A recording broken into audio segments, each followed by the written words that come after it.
भारतीय संस्कृति के निर्माताओं में पाणिनि का नाम स्वर्णाक्षरों में अंकित होने योग्य। इस देवभूमि में विचरने योग्य मानव का निर्माण और संस्कार, जहाँ मनु, वाल्मीकि और व्यास जैसे महापुरुषों के हाथों हुआ,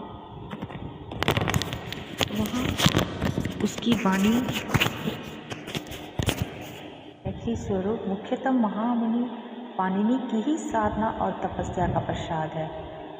पाणिनि भारतीय वाङ्मय के आकाश प्रदीप हैं।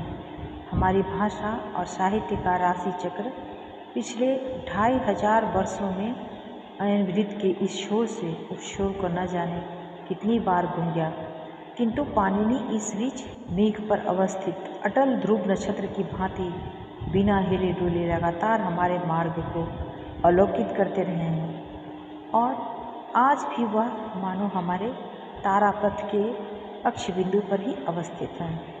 नमस्कार। आज की चर्चा में महामुनि पाणिनि वैदिक युग के अंतिम आचार्य हैं। उनके साथ हमारे इतिहास के प्रथम पर्व की समाप्ति और एक नवीन अध्याय का आरंभ होता है। दो युगों की संधि रेखा पर उनके स्थित होने के कारण ही पाणिनि का काल निर्णय करते समय अनेक आलोचक भ्रम में पड़ गए हैं और फलस्वरूप एक और जहां हम वेयर और मैक्स मुलर को उनकी तिथि 350 ईस्वी पूर्व निश्चित करते पाते हैं, वहां दूसरी ओर पंडित सत्यव्रत सामश्रमी जैसे पंडितों को उस तिथि को 2400 ईस्वी पीछे तक खिसकाते देखते हैं।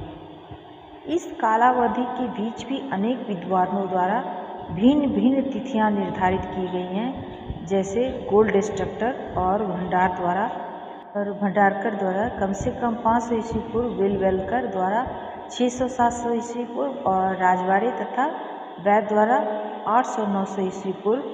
किंतु सच पूछिए तो इनमें से कोई भी निश्चित रूप से पाणिनि को तिथि के पाश में नहीं बांध पाया है। पाणिनि उत्तर पश्चिमी भारत के निवासी थे।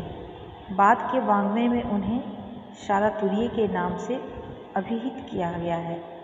इससे अनुमान किया जाता है कि वह गांधार के सालातुर नामक ग्राम में पैदा हुए होंगे। चीनी यात्री युआन चांग ने इस सालातुर को 16 तुलु के नाम से उल्लेख किया है और उसी से हमें यह भी ज्ञात होता है कि प्रथम शताब्दी ईस्वी के समय तक उपरोक्त ग्राम में स्मारक के रूप में पाणिनि की एक प्रतिमा विद्यमान थी तथा व्याकरण के अध्ययन संबंधी उनकी परंपरा भी यहाँ तक जीवित बनी रही हुई थी। पतंजलि के महाभाष्य में पाणिनि का दाक्षी पुत्र के नाम से भी उल्लेख है। इससे ज्ञात होता है कि उनकी माता का नाम दाक्षी रहा होगा। कथा सरितसागर और बृहत कथा मंजरी के अनुसार पाणिनि कात्यायन, व्याधि और इंद्रदत्त नामक व्याकरणों के साथ उपाध्याय वर्ष यहाँ अध्ययन करते थे। कहते हैं इनकी बुद्धि आरंभ में कुंठित थी, अतएव जब उन्हें अध्ययन में अधिक सफलता न मिली तो तब द्वारा भगवान शिव को प्रसन्न कर उन्होंने वे 14 आरंभिक सूत्र प्राप्त किए जो शिव सूत्र या महेश्वर सूत्र के नाम से प्रसिद्ध हैं और जो उनकी व्याकरण के मूल आधार कहे जा सकते हैं। पंचतंत्र की एक गाथा के अनुसार पाणिनि की मृत्यु वन में एक सिंह के आक्रमण के कारण हुई थी। निसंदेह यह गाथाएं अतिरंजित हैं और ऐतिहासिक दृष्टि से उनका अधिक मूल्य नहीं है, क्योंकि यह प्रमाणित हो चुका है कि कात्यायन और व्याधि पाणिनि के समकालीन नहीं थे, वे बहुत बाद में हुए थे। किंतु इनसे पाणिनि की प्राचीन सत्ता तथा व्याकरण के क्षेत्र में उनकी महत्ता की एक झलक अवश्य मिलती है। पाणिनि की कीर्ति का अमर स्मारक लगभग 4000 सूत्रों में गठित संस्कृत भाषा का वह अद्भुत व्याकरण ग्रंथ है जो 8 अध्यायों में विभाजित होने के कारण अष्टाध्यायी के नाम से प्रसिद्ध है। यह ग्रंथ मूल सूत्र शैली की पूर्णता की पराकाष्ठा है और इस दृष्टि से संसार के गिने चुने चमत्कारों या आश्चर्यों में इसकी गणना की जानी चाहिए। संस्कृत व्याकरण के क्षेत्र में पाणिनि की यह अष्टाध्यायी मानो अंतिम शब्द हैं। यूँ तो इस देश में भिन्न भिन्न व्याकरण संप्रदाय रहे हैं, जिनके लगभग 300 उद्भट आचार्यों के नाम मिलते हैं, और उनमें भी वैदिक, कात्यायन, पतंजलि, वैजी, शौभ, भर्तृहरि, कैयट, हेमचंद्र, हरदत्त, भट्टुजी, नागेश आदि प्रतिभाशाली व्याकरणाचार्य पाणिनि के बाद ही हुए, किंतु इनमें से बहुत कम नवीन मौलिक रचनाओं का निर्माण कर पाए।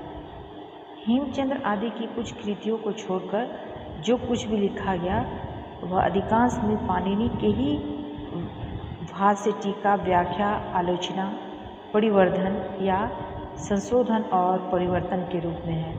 और तो और पतंजलि जैसे प्रकांड व्याकरण भी पाणिनि के ही भाष्य कर रहे हैं। व्याकरण के क्षेत्र में भारत की साधना का इतिहास अति प्राचीन है। उसका आरंभ पाणिनि से बहुत पहले हो चुका था। स्वयं पाणिनि ने ही अपने पूर्वगामी शाकटायन, आपी, शलीक, काशकृत्स्न, गाग्य, काश्यप, गालप आदि विविध व्याकरणों का उल्लेख किया है। जब वैदिक मंत्रों की भाषा प्राचीन हो चली और उसके अर्थ और स्वरूप को ठीक ठीक समझने की आवश्यकता प्रतीत होने लगी, तब वैदिक शब्दों और पदों की रचना आदि के संबंध में भी अध्ययन की एक प्रवृत्ति चल पड़ी थी, जिसके उदाहरण आदि प्राति शाक्य थे। क्रमशः शब्दों की व्युत्पत्ति और रचना की जांच द्वारा मूल शब्द और धातु छाटे गए और उनके रूपांतरों का निरीक्षण कर विविध गण बनाए गए।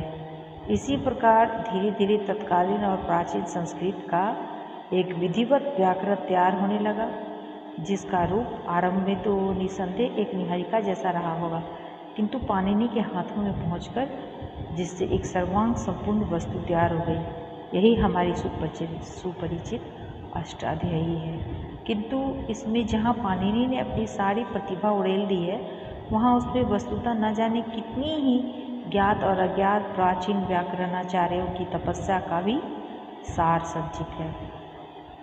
अतएव हम सभी के ऋणी हैं। अष्टाध्यायी के अतिरिक्त पाणिनि की गणपाठ, धातुपाठ, लिंगानुशासन, शिक्षा सूत्र आदि अन्य रचनाएं भी मिलती हैं, किंतु ये सभी रचनाएं पाणिनि ही हैं, इस संबंध में विद्वानों में मतभेद है। व्याकरण के क्षेत्र से बाहर भी पाणिनि कम महत्व नहीं रखते।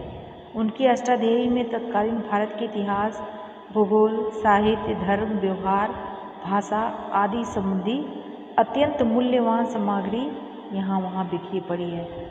इस प्रकार पाणिनि के हाथों में न केवल देव भाषा संस्कृत प्रत्युत वैदिक युग की सारी संस्कृति की कुंजी है, वस्तुतः पाणिनि हमारी प्राचीन भाषा के प्रमुख रूप निर्माता और संसार भर के व्याकरणों के सम्राट ही नहीं, बल्कि व्यास, वाल्मीकि, कौटिल्य और शंकर की भांति भारतीय संस्कृति और ज्ञान की अमर ज्योति के चिरंतन रखवालों में है। इस दृष्टि से भारतवासियों द्वारा इस महापुरुष की जो वंदना की जाए वह थोड़ी ही होगी।